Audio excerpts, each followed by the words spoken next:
Gaston, you're pulling your punches again.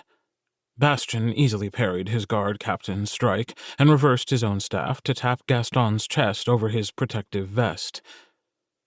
Call it an excess of caution, Your Majesty.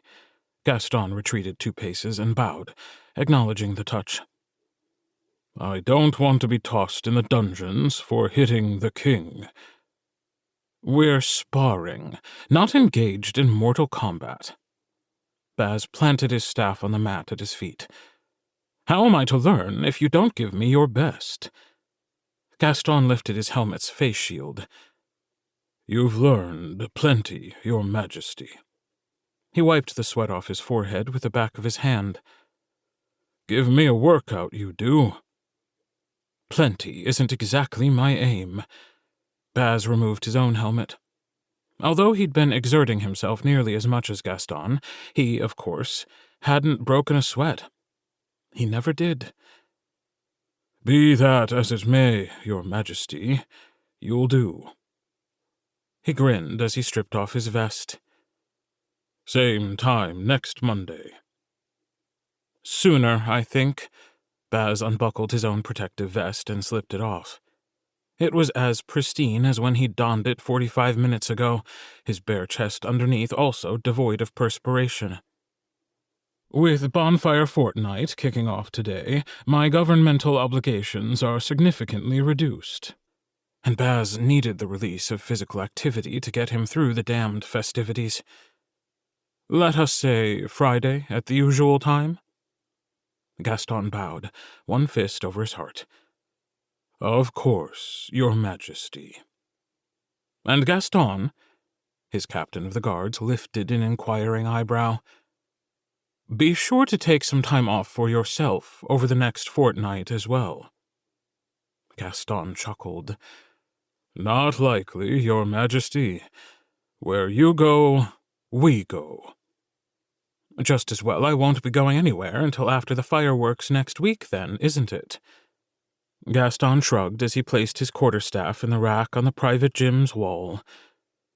The new palace can be just as dangerous as the streets, Majesty. He grinned at Bas over his shoulder. Especially with all those extra royals in residence for the celebrations. Bas groaned. Don't remind me.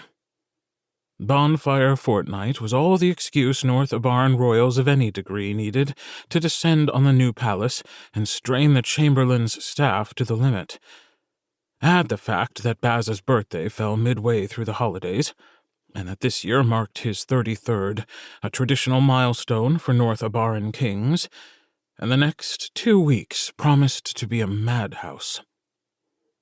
Promise to protect me from everyone who's intent on pressing unnecessary birthday gifts on me in hopes of later political favor. Gaston pulled a plain gray sweatshirt over his head. The guards will collect the gifts as usual, Your Majesty. The political favors, those are up to you.